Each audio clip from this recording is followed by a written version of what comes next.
Olá!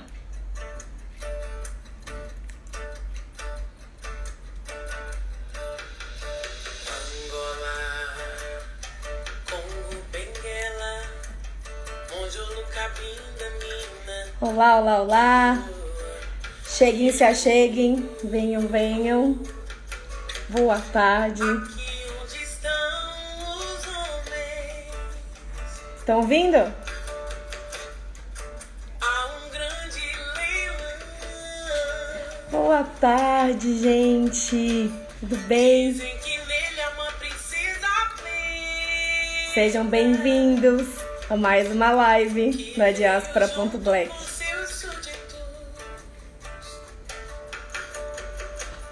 acorrentados num carro de boi. Eu quero ver, eu quero. Olá, gente, tudo bem? Boa tarde. Prazer. Pra quem não conhece, eu sou a Cíntia Ramos, sou diretora de negócios aqui da Diaspora.black. E se vocês quiserem saber mais um pouquinho das carinhas das pessoas que fazem, né, a Diaspora.black acontecer, aqui no nosso perfil tem uma série de vídeos nessa nova ferramenta que chama Reels e também nos stories de cada pessoa contando um pouquinho do que é a Diaspora.black para ela, cada colaborador, cada pessoa que faz parte aí da Diaspora.black. Ah, você não tá me ouvindo? Vocês estão me ouvindo? A Juliana acabou de falar que não me escutou. Me avisem, porque aqui tá tendo obra, tá um barulho pra caramba. Então, me deem um retorno se vocês conseguem me escutar, se a imagem tá boa. A Ju me disse que não tá conseguindo ouvir, mas tá ok? Perfeito, obrigada. Porque aqui realmente tá muito barulho de obra. Acho que todo mundo nessa função, né? Trabalhar em casa mudou realmente muita coisa da nossa rotina. E hoje, particularmente, eu confesso pra vocês que aqui em casa, na rua, foi uma barulheira danada. Eu tava bem preocupada. Mas que bom que vocês estão ouvindo. Ju, o pessoal falou que tá conseguindo ver e ouvir bem. Fico mais tranquila. A gente estava ouvindo a música Zumbi na versão da Ellen Oléria, que eu particularmente sou muito fã, porque tem a ver com o que a gente vai conversar hoje aqui na live. A gente vai falar hoje sobre histórias negras, contação de histórias negras.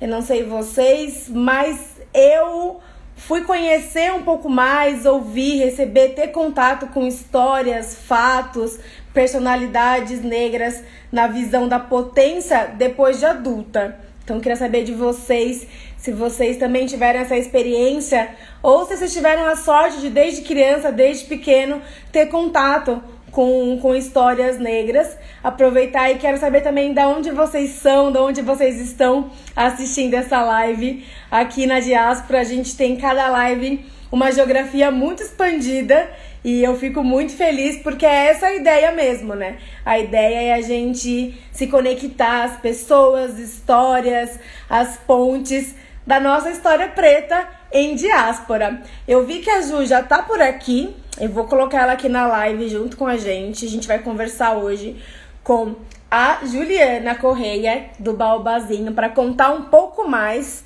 Ju, eu vou te procurar aqui para te colocar. Te achei. Pra gente conversar, tenho muitas perguntas para fazer, abrir pro pessoal também tiver perguntas para trocar. Olá, maravilhosa! Olá, linda! Nossa, você é muito linda! Você também! É esse Maravilhosa, que eu rainha! gosto de ver. Boa tarde para você, boa tarde, Diaspora Black, boa tarde para todo mundo que está aí. Um prazer estar aqui, obrigada pelo convite, vamos lá. Ai, obrigada por ter aceitado o convite.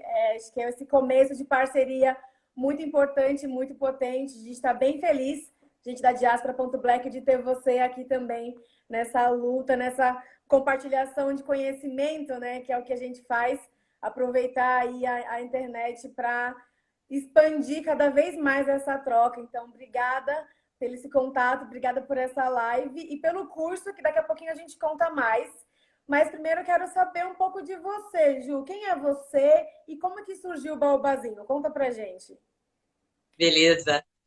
Então, eu sou Juliana Correia, eu sou mãe do Francisco, que acabou de chegar aqui. Vem cá dar um oi para as pessoas. É a minha inspiração. Oi, Oi, Francisco! Que lindo! Eu sou suspeita, mas eu também acho lindo. É. Então, o Baobazinho nasce da maternidade mesmo, né? Quando eu engravidei, vocês me ouvem bem? Eu tirei o fone, porque, Eu enfim, escuto eu bem, acho que era. mas é legal confirmar se Beleza. todo mundo se puderem mandar um joinha pra gente saber se o áudio tá bom. Eu te escuto super bem. Beleza. Quando eu descobri a gravidez, eu fiquei muito assustada. Primeiro porque eu não planejava ser mãe. E quando eu descobri que era um menino, a preocupação ficou ainda maior, sabe? Tem a questão da moradia, da saúde, da alimentação, mas a primeira coisa que vinha à minha cabeça era o racismo.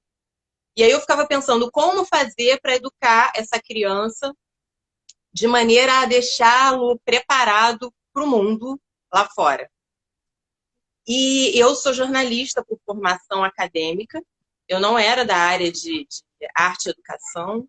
Eu até tinha uma relação forte com a arte, porque eu era dançarina, eu fui passista de escola de samba por 11 anos, eu fazia dança de salão, dança afro, então eu sempre fui muito envolvida com dança. Mas eu não era dessa área da arte de contar histórias, né? E aí, quando eu fui me dando conta, né, ao longo da gestação, da responsabilidade que estava ali lançada, eu comecei a pensar, cara, eu posso contar histórias para o meu filho. Porque no samba, eu costumo dizer para as pessoas, né, eu vou falar para vocês da minha formação acadêmica, mas eu também digo sempre para as pessoas que a rua também me forma, né? A capoeira, o funk, especialmente o funk dos anos 90. Eu tenho 40 anos, então anos 90 era a minha adolescência. Eram os grandes festivais de galera, e o samba são núcleos, são redutos de cultura negra que me atravessam profundamente, me formam, né? E na escola de samba, por mais que haja um embranquecimento, e eu rompi com a escola de samba, eu tomei pavor de escola de samba com o passar do tempo, a consciência despertando, eu fui tendo uma outra maneira de ler o que é a escola de samba. Não me afastei de samba, continuo sambista, mas das quadras eu tomei distância. Mas na escola de samba eu tive acesso a nomes, a personagens, a personalidades da história do negro no Brasil que me impressionaram muito, né? Uma delas é Chico Rei. Um desses personagens, uma dessas grandes personalidades é Chico Rei, o rei Galanga, né, do Congo. E aí eu decidi contar essas histórias para o meu filho, porque essas histórias, esses núcleos que eu frequentei, foram fazendo com que eu começasse a me enxergar de forma positiva também, sabe? Foi no funk, foi na capoeira, foi no samba que eu comecei a me achar bonita, foi nesses espaços que eu comecei a sentir orgulho. Eu comecei a entender que eu não era o que eu pensava, né? Imagine, eu cresci nos anos 80, tendo como referência um padrão estético, que era, né, o que era imposto pra gente. Todos os dias de manhã era uma mulher loura, né, uma mulher branca, um padrão europoide na TV, com suas ajudantes de palco. Então, como norma, né, como um modelo de humanidade, é aquilo que era colocado. Então, imagina, você é uma criança preta, né, com cabelo crespo, grande, cheio, você começa a não entender, você não se vê representado em lugar nenhum. Então, aquilo vai formando, né, um imaginário não muito bacana sobre você mesmo. E essas histórias, esses núcleos de cultura foram fazendo com que eu começasse a olhar de outra maneira. E também aí vem a parte da teoria, né? Vem a parte acadêmica. Eu fiz o curso de jornalismo, terminei em 2003. Logo em seguida eu fui fazer história, porque no curso de jornalismo eu descobri que eu não sabia nada de história e geografia. E aí engravidei e tive que trancar a faculdade. Mas continuei estudando por conta própria, assistindo documentários, procurando leituras e tudo mais.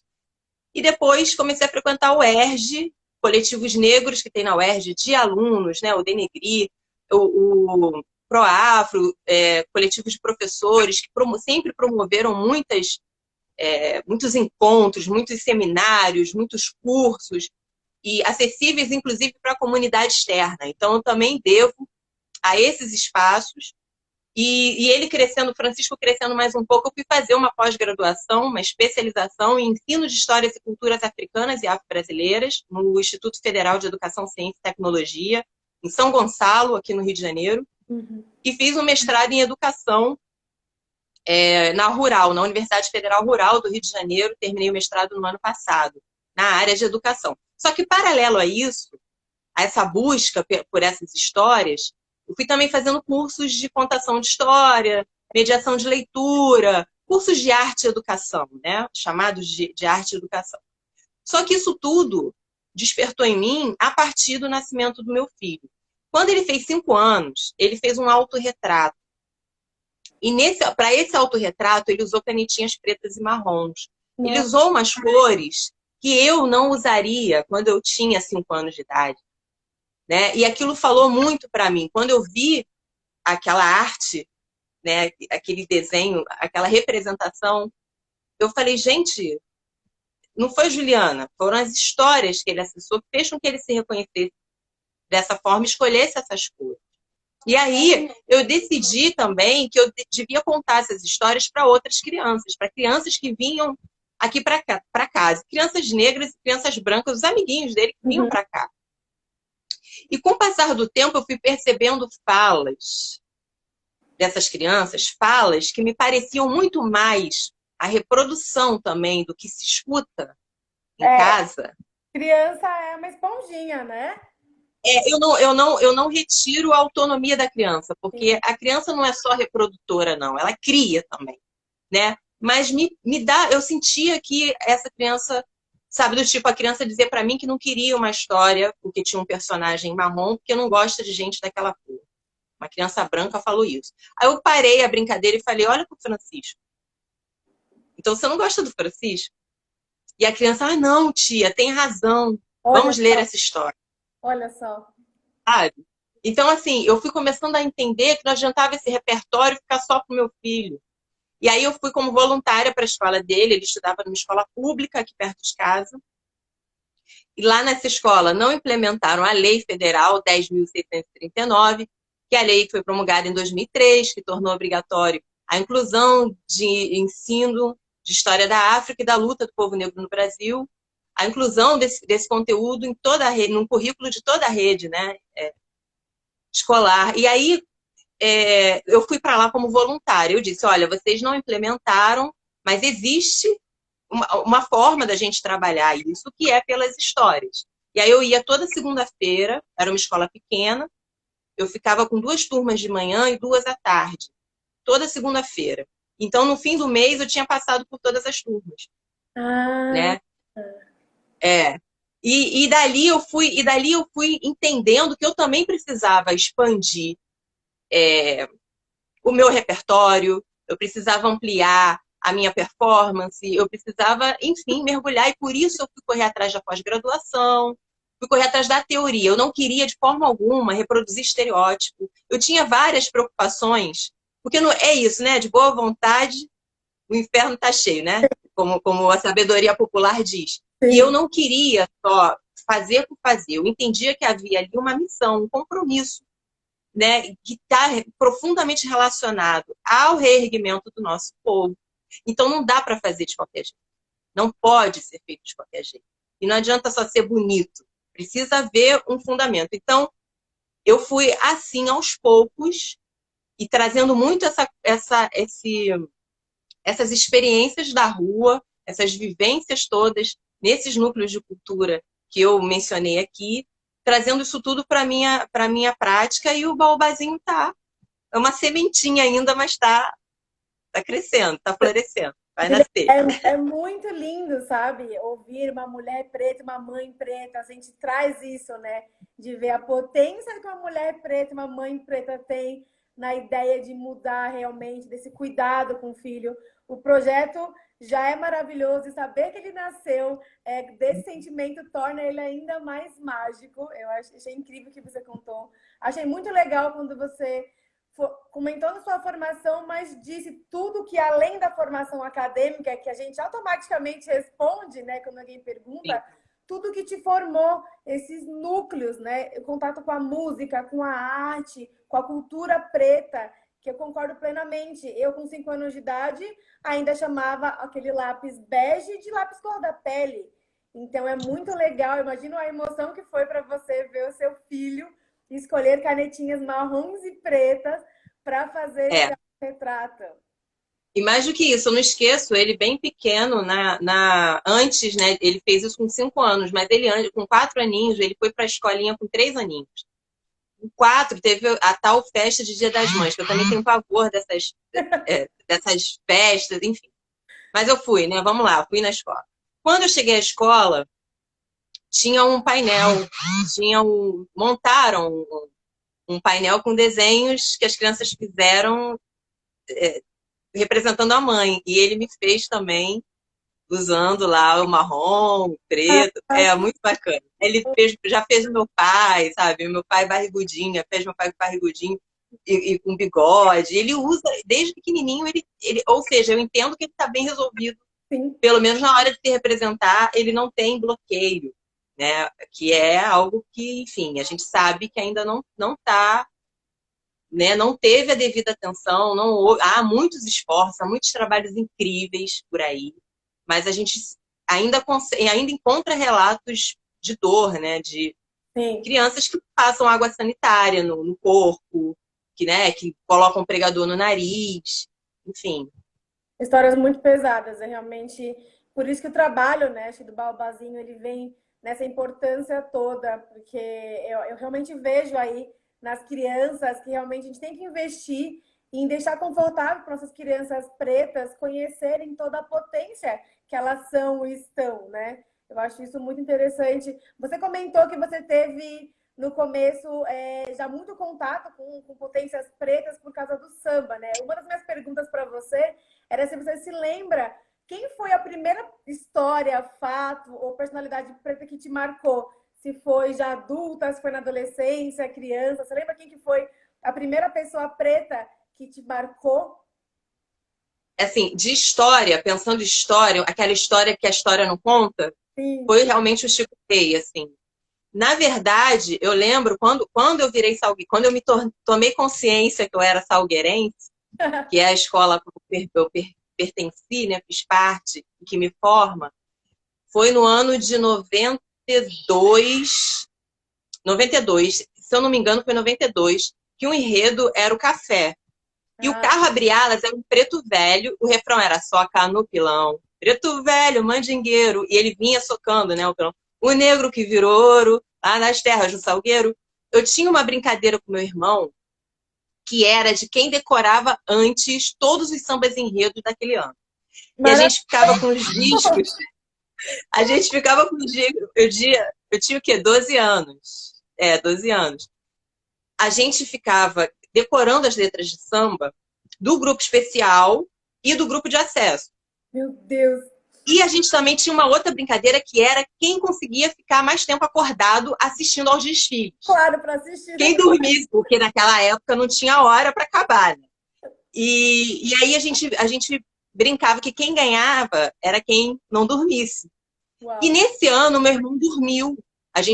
Meu pai é porteiro, a gente morava numa garagem, no fundo de uma garagem do prédio que meu pai trabalhava, um cubículo, né, que eu chamo de senzala moderna, essas residências minúsculas, bizarras, que esses condomínios fazem para os seus zeladores, né? E aí a gente dormia num beliche. E o meu irmão dormia embaixo e eu em cima. O meu irmão dormiu, eu vi que ele dormiu, mas eu gostava muito daquele samba enredo. E eu fiquei acordada, eu falei, eu vou assistir o Salgueiro. Quando o Salgueiro acabar, eu durmo. E aí, quando o Preto Velho entrou, socando o pilão, eu comecei a chorar. E aí eu chorava e eu me arrepiava, e eu não sei te explicar. Naquele momento, eu não sabia explicar o que era aquilo.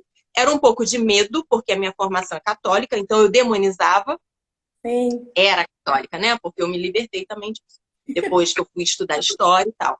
Mas, assim, naquela fase, eu ainda era muito católica, né? E aí eu tive um medo, mas ao mesmo tempo que eu tive um medo, eu achava aquilo tão lindo. Então, eu não sabia explicar, eu só chorava, chorava, chorava. História, cheirando a poesia. O samba vinha e aquilo repercutia em mim que eu não sei te explicar. E passou. Aquilo já ficou forte em mim. E eu decidi que eu era salgueiro, apesar de ser nascida e criada em Vila Isabel, que é um outro bairro boêmio, outro bairro que tem escola de samba, que é vizinho ao Salgueiro. Mas eu sou salgueiro. E aí, essa imagem foi, eu acho que foi o primeiro momento de sentir a ancestralidade falar. Eu ia falar isso era ancestralidade. Isso. Eu ia falar exatamente era ancestralidade. Isso. Tem justificação. Não tem. Esse carro alegórico abre-alas é algo tão forte para a escola que por muitos anos ele ficou no barracão. Eu não sei hoje que eu me afastei de escola de samba, mas até 2009, quando eu ainda era da escola, ele ainda era tipo um grande patuá, sei lá. Esse é. Agora, uma história que vai mexer comigo é a do Chico Rei, né? Porque é isso, na escola de samba, tem alguns momentos em que se cantam sambas antigos. Sim. E eu sou essa pessoa que eu amo velha guarda, eu amo baiana, eu amo os mais velhos, sabe? Eu adoro ficar perto deles, ouvir as histórias, pedir a bênção. E quando tocam esses sambas antigos, é uma energia diferente. Eles dançam lindamente, cantam lindamente, mas é porque é isso, é essa questão do pertencimento, da memória, tudo atrelado ali, né? E aí aquilo ainda faz com que aquela harmonia, aquela esfera, aquela atmosfera fique ainda mais pulsante, sabe? Porque é uma história nossa, cantada por gente nossa, e não só gente nossa, os nossos mais velhos. Quem abriu o caminho antes, entende? Então, isso tudo ia me falando muito. E eu, gente, eu nunca ouvi falar dessa história. O que é isso? Eu já fui a Ouro Preto 2 vezes. E eu pretendo ir a terceira. E essa história mexe muito comigo. E eu conto sempre para as crianças, mas qualquer idade, não é só criança. As histórias são para todas as idades. E essa história de Chico Rei é uma história que eu sinto que emociona muita gente, sabe? Muita gente. Quem não conhece, procure. Por favor. Muito legal você falar disso, né? Todo mundo ficou super arrepiado, emocionado com o seu relato aqui. Eu estava lendo os comentários. Realmente... Eu tô sem óculos, não consigo ler nada, me perdoem.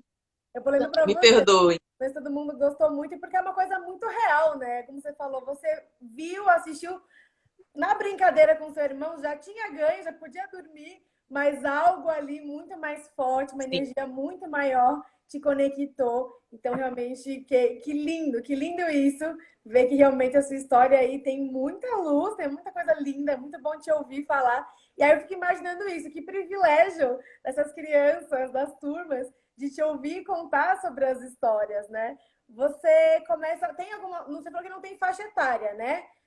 No Baobazinho, tem algum foco especial para criança? Ou, na verdade, todo mundo está aí super bem convidado a se aproximar e conhecer um pouquinho mais? Eu vou mexer o celular que minha bateria está acabando. Mas pode falar. Então, quando eu comecei pensando muito na escola do meu filho, né? Sim. Então, crianças a partir de 5 anos. Eu trabalho ainda até hoje com crianças a partir de 5 anos. Mas eu não fico restrita à educação infantil, ensino fundamental 1. Eu já fiz contação de história para o ensino médio. Como que foi? Eu já fiz contação de história. Foi maravilhoso! Eu tô falando história para todo mundo. Eu fico muito triste, assim, sabe? Porque é fundamental, sim, na educação infantil. É fundamental, sim, no Fundamental 1. Só que, assim, o Ocidente faz isso, né? A criança, ela tem que estudar, ela tem que ter aquele horário, ela tem que ficar sentada assim, ela não pode se mexer, ela não pode cantar. Ou seja, você vai engessando. Cara, não! A brincadeira, a música, a dança, as histórias são para todas as idades, todas. Inclusive para a gente quando está na universidade também. Eu estou fazendo pedagogia agora, eu estou desesperada. Porque tem momentos que eu falo, gente, o que é isso? Porque é tão engessado é a palavra, sabe? A gente não vai para o corpo, não vai para... O que é isso? Sabe? Aí a gente fica nessa coisa de debater, de pensar, de refletir. A gente reflete com o corpo inteiro, sabe? Não dá para ficar... Dá para ficar só neta aqui, entendeu? Sentado, falando na mesma posição. Não dá, a gente tem que brincar, a gente tem que rir, a gente tem que... Isso é nosso também, né? Então, Com o tempo, comecei a ser convidada também para realizar atividades com professores e debates, palestras, rodas de conversa. E aí eu fui também procurar, fiz a especialização e depois o mestrado em educação para me aprimorar mesmo e atuar dessa forma também, né? Pensando em articular, juntar, né, a arte e a educação. E aí eu fui orientando do Renato Nogueira, o professor Renato Nogueira, inclusive Professor ele que Renato me indicou o Monteiro, Diaspora Black, maravilhoso. maravilhoso, um grande intelectual, um grande assim, incentivador. E aí eu também devo esse agradecimento a ele, porque ele também faz o curso, conversa com o pessoal do Diaspora Black e tal, falou super bem, de forma muito carinhosa de vocês, e aí eu tô aqui. Legal. Agradeço demais a Você vocês e aí.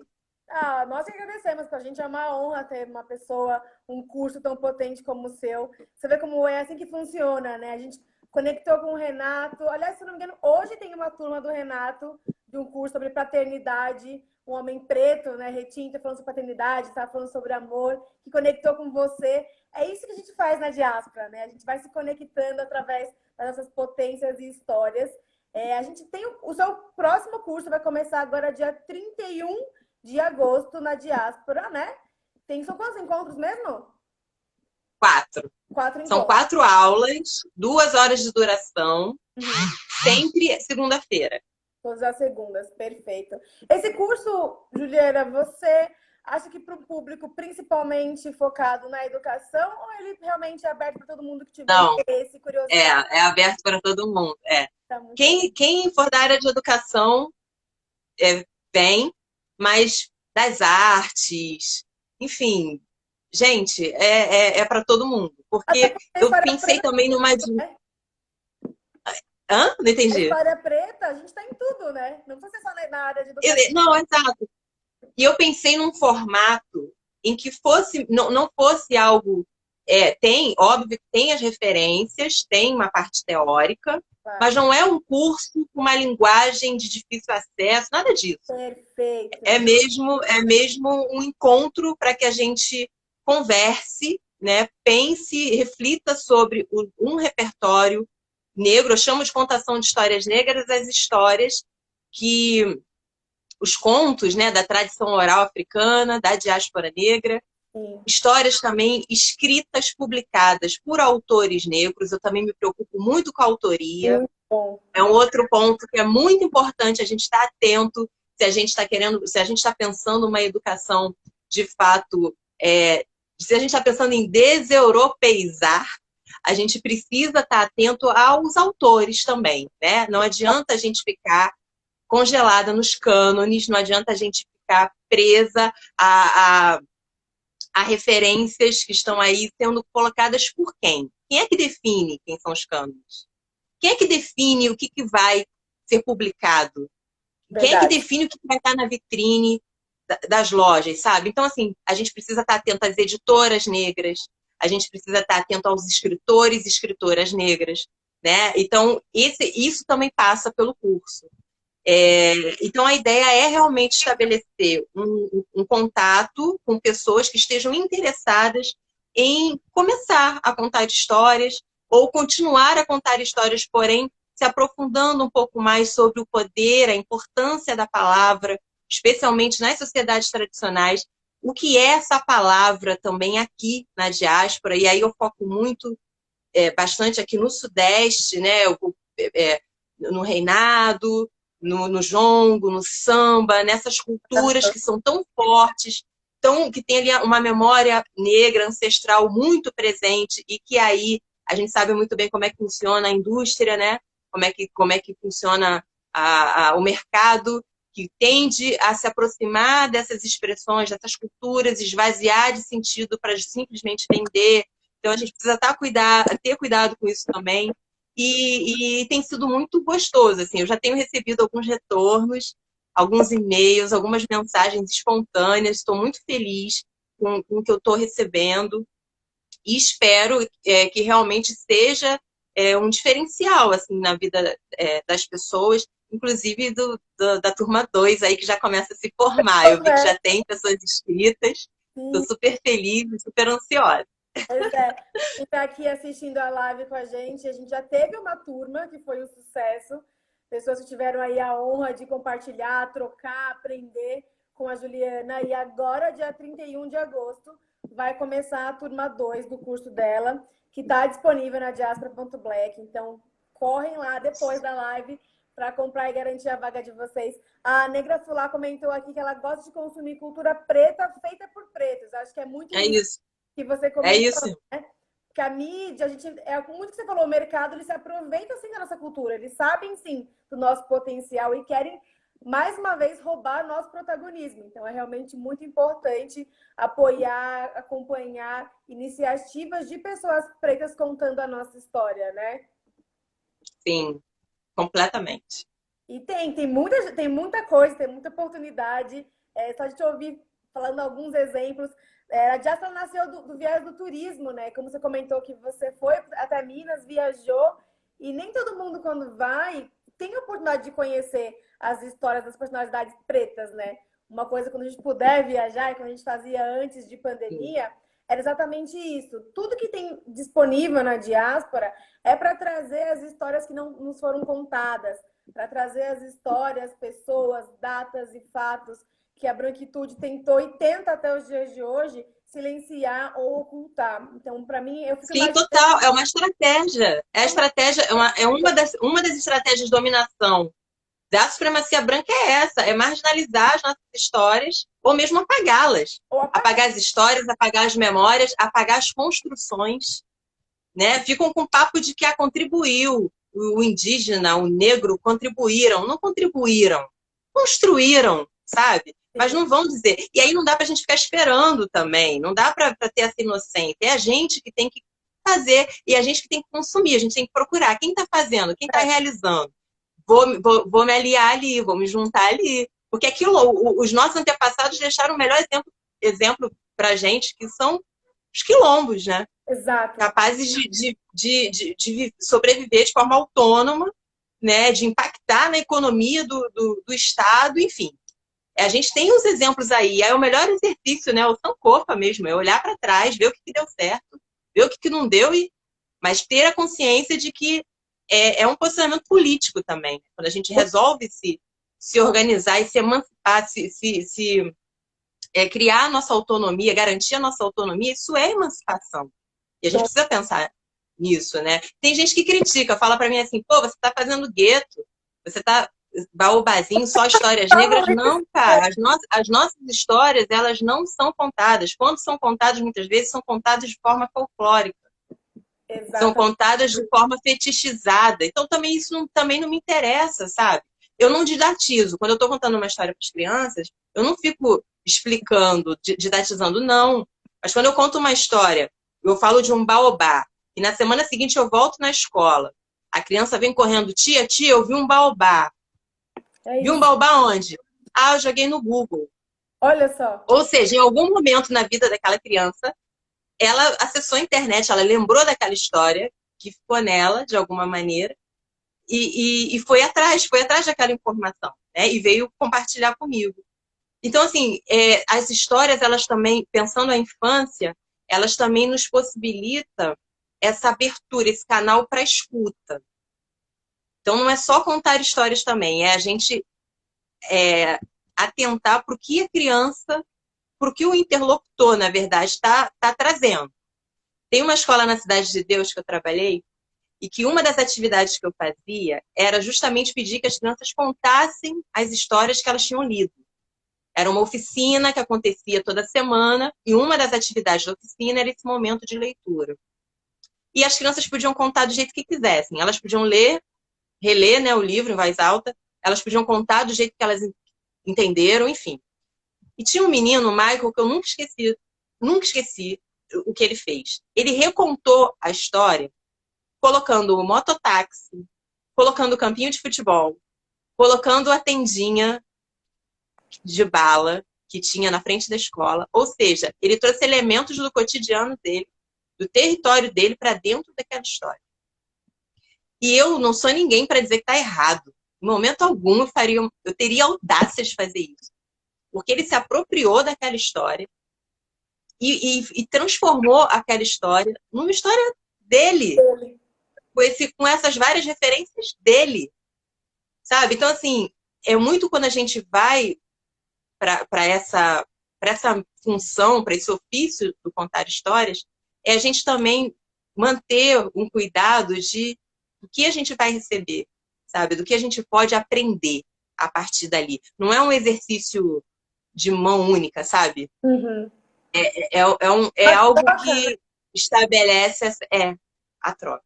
Nossa, muito legal de te ouvir falar que você também dá essa liberdade das crianças pretas de se expressarem, né?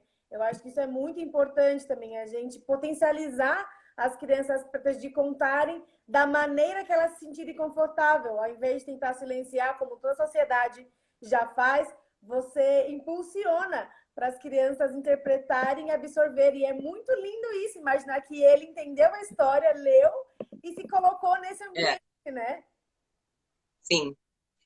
Nessa escola mesmo aconteceu Eu tenho muita saudade dessa escola. Isso foi em 2016. A professora tinha trabalhado nas eleições. E quando você trabalha nas eleições, você ganha várias folgas, né? Sim. E aí ela ia emendar, ia ter uma semana que ela não iria para a escola. Ela não daria aula. Eram crianças do 5º ano. E aí essas crianças falaram assim para mim, tia, mas a gente quer o baobazinho semana que vem. A professora não vem, mas você vem. Olha só. Aí eu falei, ó, vocês não vão ter aula. Tem que conversar com a coordenação, né? Ah, então você conversa. Eu falei, não, vocês que estão querendo que eu venha. Vocês precisam conversar com a coordenação. Eles saíram da sala de leitura, foram na coordenação. E a coordenadora falou para mim, você pode vir? Eu falei, se eles vierem, eu venho. Não tem problema nenhum. Eu só não posso chegar aqui e ficar barrada, né? Eu tenho que entrar na escola. Eles precisam estar aqui. E eu fui para a escola na semana seguinte. E eu fui pensando, que era em Jacarepaguá, outra região do Rio. Peguei o ônibus e fui pensando, será que essas crianças vão estar lá, gente? Estavam. Estavam. Esperando. Estavam. Porque, mas é isso, não é porque estavam esperando a Juliana. É porque é esse momento, essa possibilidade de ouvir histórias, de deitar no chão, de ficar descalço, de poder falar também, de poder cantar. Essa atmosfera mesmo que as histórias favorecem, sabe? Elas estabelecem esse vínculo. Incrível, né? Eu nunca esqueci essa vivência. Se isso não foi um movimento político das crianças de se organizarem, pedirem, argumentar. Você vem. Ela não vem, mas você vem. Ela não vem, mas você vem. Eu achei maravilhoso. Pensando muito em escolas, a gente, infelizmente, né, nesses momentos não só de pandemia agora, mas eu tenho visto muitos casos, você melhor do que eu pode falar, de racismo nas escolas, com as crianças, com professores e etc. Você entende as histórias como uma maneira de diminuir ou quebrar isso, de quebrar essa visão dentro do ambiente escolar? Sim, em 2016, eu tive a oportunidade de entrevistar a Inossorte. A Inossorte é uma grande diretora teatral, ela é especialista em técnica vocal, ela é uma grande contadora de histórias. Ela nasceu entre o Ghana e o Togo, no oeste da África, né? Ela estava no Brasil, ela dirige uma companhia aqui, um espetáculo de uma companhia aqui, e eu fui fazer um curso dela e falei para ela da minha pesquisa, no meu TCC, dessa especialização que eu fiz em São Gonçalo, que era sobre contação de histórias negras como ferramenta antirracista na escola. E ela cedeu a entrevista. E ela me contou uma experiência, isso é para te responder, eu acho que essa experiência dela nos responde aqui. Ela mora em Londres desde os anos 90. Ela nasceu no continente africano, mas ela mora em Londres desde os anos 90 e foi para lá para trabalhar com contação de histórias em escolas que recebiam crianças que chegavam na situação de refugiadas. Escolas que recebiam crianças da Somália, crianças da Etiópia, crianças que chegavam extremamente vulneráveis, sensíveis, por toda a questão que envolve, né, a violência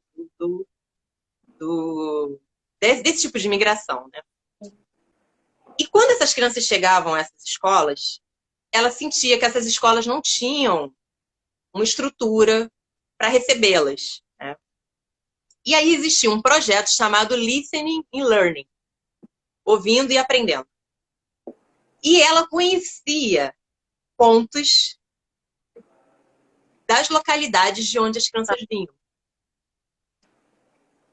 do lugar de origem das crianças. E ela começava a contar essas histórias. E aí ela me disse que, com o passar do tempo, isso foi modificando as relações.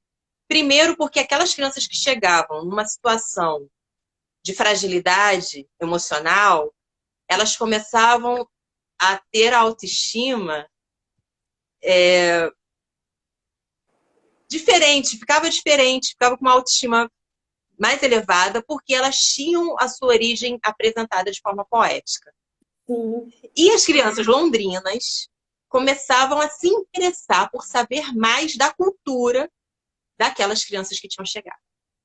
E mais do que isso, perfeito. E mais do que isso, essas crianças chegavam em casa e contavam essas histórias dos responsáveis. Logo, os responsáveis estavam na escola querendo também entender o que era aquilo. E aí ela me contou que chegou a acontecer, inclusive, semana da cultura tal, semana da cultura tal. E isso envolvia a comunidade, porque aí o pai, a mãe já vinham participar também com as comidas, com outras histórias, trazendo outras referências, enfim. Isso é para a gente ter uma ideia, uma simples ideia da dimensão do que as histórias podem promover, né? E aí a gente pensando genocídio, racismo, tudo o que acontece com o povo negro nas diásporas, né? E a gente pensando especialmente o Brasil, quanto que a gente pode desenvolver pensando o próprio território onde a escola está estabelecida.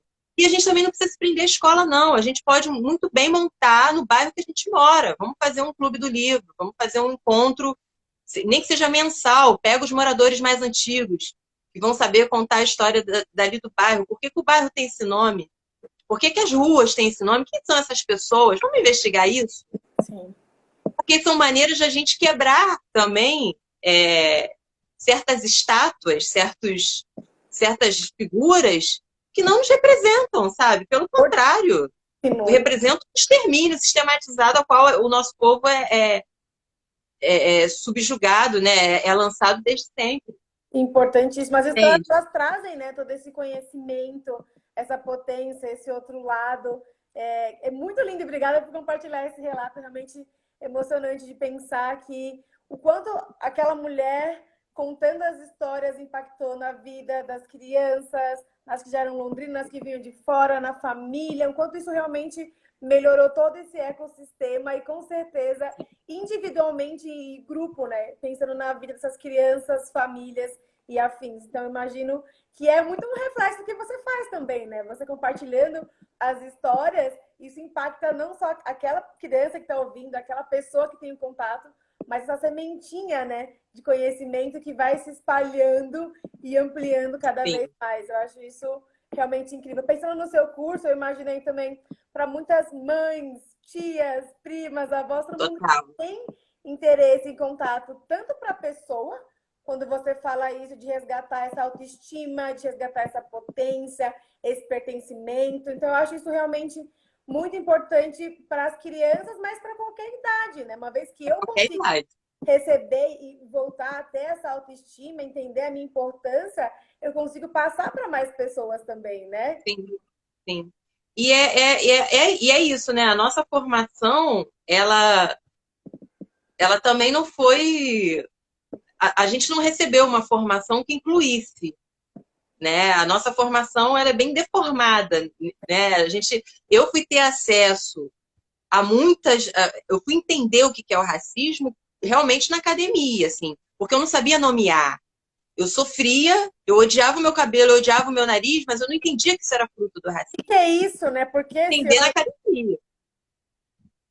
Pode falar, pode falar. Não, mas é muito isso. A gente às vezes não sabe o nome, a gente sente, vivencia, se preocupa, sente a dor, mas não sabe o nome, né? E que é isso? Nós, pessoas negras, já nascemos Teve uma outra live que a gente fez aqui na Diáspora, de um curso de transição capilar, que a doutora falou que antes de uma vida negra nascer, ela já é cobrada em comentários do tipo, ai, tomara que o cabelo puxe do pai, ou tomara Sim, que o nariz não sim, seja tão grande. Então, antes de nascer, uma vida preta ela já vem carregada com muita coisa. Então, a gente sim. realmente já sente, mesmo sem saber o nome, né? Como que foi esse impacto para você na academia? Então, me deu vontade tenho que fazer alguma coisa. Há Maravilhosa. tempos eu ficava com essa. Eu preciso, o que, que eu vou fazer? E eu sempre trabalhei com telemarketing, vendedora, como secretária, recepcionista, e eu não via sentido nas coisas que eu fazia. Com Ah, todo respeito a esses ofícios. Mas claro. eu falava, não, não tá. Eu tenho que fazer alguma coisa, mas alguma coisa para a humanidade, alguma coisa que eu sinta que eu vou trabalhar, eu vou ser remunerada, mas ao mesmo tempo vai estar sendo útil para as pessoas no sentido de descolonizar, eu não gosto de usar essa palavra, mas de deseuropeizar, Eu vou sabe? usar isso agora para minha vida. Empretecer a mente, sabe? De se entender por dentro como preto. E os brancos que entenderem o recado, começar a respeitar isso, Sim, sabe? Olhar e falar, é isso. a questão é muito mais complexa do que parece, porque é isso, ensinam pra gente uma história que começa na escravidão. Não falam dos impérios, não falam dos reinos. Então é obrigação correr atrás disso. Eu preciso dessa informação, eu preciso desse repertório, eu preciso contar essas histórias, né? No curso eu começo, a primeira aula é sobre a tradição oral, então eu vou para o oeste do continente africano, o Amadou Ampatebá é a principal referência, e vou falar um pouco da fundação do Império do Mali, Sundiata Keita, o papel dos gelis ali na expansão do território. Isso para a gente. E assim, o retorno das pessoas, da maior parte das pessoas, é caramba, eu não sabia dessa Eu, história. eu não sabia, porque Porque você isso é contou. criminoso, é para a gente não saber mesmo. Então, o que a gente tem que fazer é espalhar essas histórias, sabe? Elas não são minhas, não é a Juliana, é o que pertence ao nosso povo. Então, a gente precisa cada vez mais pulverizar isso mesmo, entendeu? Para que a gente comece a entender que não, meu ponto de partida, minha localização Não é outra, não é a que estão colocando para mim, sabe? E ela parte da minha ancestralidade. Então é sim. para ela que eu tenho que ir, né? Realmente, Juliana, eu acho incrível isso, porque muda toda uma percepção, um sentido, uma ideia diferente de existir e pertencer, né? Como a Conceição Evaristo diz, a escrevivência, né? Descrever a nossa vivência de uma maneira Isso. diferente, do nosso olhar, do nosso ponto. Então, realmente, um trabalho como o seu, ele é extremamente essencial aí para a humanidade. Ele tem essa potência ancestral para nós, corpos pretos, de entendermos e olharmos o espelho e entendermos mais o nosso passado. Eu gostei muito quando você falou qual é o nosso ponto de partida, porque realmente a gente aprende de uma história, de uma versão, de uma E visão. convém a quem está no controle, né? Convenha essa branquitude aí. É. Exato, e não, a gente tem que saber escutar e se aproximar de toda a nossa história de potência, de inteligência. Eu sempre repito, né? Nós não somos descendentes de escravos, nós somos descendentes de reis, rainhas, cientistas, matemáticos, Sábios, atletas, de sim, grandes sacerdotes, isso mesmo. exatamente, porque acho que é muito importante trazer isso, né? É importante, como você falou, é importante a gente saber e falar e passar para frente, sim. Então, realmente, estou mais ainda encantada de saber, de se aproximar realmente do Baobazinho. Vou reforçar para todo mundo que está aqui na live, para vocês ouvirem muito mais e compartilharem muito mais com a Juliana. Tem um curso disponível já na diaspora.black. Começa agora dia 31 de agosto, são 4 encontros. Vocês tiveram aí um gostinho do que é essa potência que essa mulher traz pra gente. Então, indique para pessoas que vocês achem interessante de conhecer. Se tiverem curiosidade também, como a Juliana falou, para todas as idades, momentos, gênero e afins. Então, eu fiquei realmente muito impactada. A gente sabe como é importante a gente ouvir as coisas positivas da nossa história. E eu acredito muito em trabalhos assim, de pessoas pretas, com vivências pretas, de compartilhar cada vez mais. Subiu um reloginho aqui, a nossa live está acabando daqui a pouquinho. Já? Passou muito rápido, uma conversa muito boa, Rapidinho. preta, falar de coisa boa, de gente preta, passa muito rápido. Mas, Juliana, eu queria te agradecer mais uma vez e te parabenizar, chamar todo mundo para ir lá no perfil do Baobazinho também, conhecer o trabalho da Juliana. Como a gente falou no começo, o Nós por Nós, ele é real, ele tem que ser operacional. Então, de apoiar as pessoas, conhecer, compartilhar. Olha, a Rizzi disse que já fez a inscrição no curso, estou ansiosa. Ah, bem-vinda! Que bom, obrigada. Depois conta pra gente como é que foi, porque a gente realmente fica sempre muito curiosa. Compartilha com todo mundo. Juliana, eu queria que você encerrasse pra gente essa live com alguma mensagem. Sim. Então, tem um provérbio africano que diz que é preciso uma aldeia inteira para educar uma criança, né? Então, independente de ser mãe ou ser pai, que a gente tenha responsabilidade com todos da nossa comunidade, né? A gente vive uma sociedade que precisa de lei para proteção à criança, de lei para proteção ao idoso. Isso não é, né, nem um pouco africano. Se a gente olha, né, para as referências que a gente deve olhar, a gente precisa estar atento para isso. E esse provérbio, ele diz isso, né, da importância da gente se unir, se integrar e se educar as nossas crianças a partir de nós mesmos, né? A partir do nosso repertório, a partir do nosso modo de lidar com a formação, com a educação. Então, que a gente fique atento, que a gente procure conhecimento, que a gente ouça os mais velhos, que a gente respeite esses que vieram antes de nós, que a gente cuide das nossas crianças, que a gente ouça o que elas estão dizendo, que a gente esteja atento ao que elas estão falando e que a gente entenda que a gente é uma comunidade, que a gente precisa realmente estar junto em todos os aspectos, né? É isso. Muito obrigada. Eu peço que vocês sigam o Baobazinho, caso vocês tenham gostado. Eu estou fazendo curso, ela é maravilhosa. Muito obrigada, Kátia. Muito obrigada. Quero agradecer de novo ao Diaspora Black pela oportunidade e tamo junto. Sigamos. Vamos se aquilombar e fazer cada vez mais a nossa história preta, a nossa potência preta chegar a mais lugares, a mais ouvidos. Todo mundo que acompanhou a gente aqui na live, muito obrigada. A gente tem lives semanais aqui na diaspora.black. Depois corre lá pro site. Quem não garantiu a vaga no curso, vocês sentiram, né? Que vai ser disso para muito mais. Então, muito obrigada, gente. Muito obrigada mais uma vez, Juliana, por essa parceria. Foi um prazer, uma delícia conversar com você. Igualmente. Muito obrigada. Beijo, gente. Tchau, tchau.